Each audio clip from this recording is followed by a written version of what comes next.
มือถือปิดอย่าคิดว่าพี่ไปไหนแบตเสื่อมไว้ชาร์จเท่าไรมันก็มีเข้าคิดถึงเธอพอไม่ได้เจอก็เหงาแต่งานเข้าช่วงนี้เลยไม่ได้เจอโทรคนดีเจอใจพี่ได้ไหมจ๊ะถึงหลับตาใจพี่ก็มีแต่เธออย่างวันนี้ไม่มีต่างอย่างโชว์เบอร์ไม่รักเธอแล้วจะให้ไปรักใครอยากโทรไปหาจังแต่ตังยังไม่เติมโปรโมชั่นเสริมโทรฟรีก็เพิ่งหมดไปอยากจะเซฮัลโหลแต่มันโทรไม่ได้เติมออนไลน์มาหน่อยได้ไหมแล้วจะใช้คืน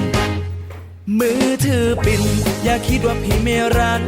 จะยึกยันไปไหนและแม่ควรยืนอ่านหนังสือเล่นนักก็เลยพักฟื้นคนเมื่อคืนที่เห็นก็เป็นเพื่อนกันอยากโทรไปหาจังแต่ตังยังไม่เติมโปรโมชั่นเสริมโทรฟรีก็เพิ่งหมดไป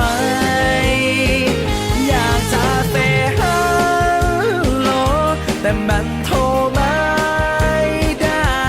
เติมออนไลน์มาหน่อยได้ไหมแล้วจะใช้คืน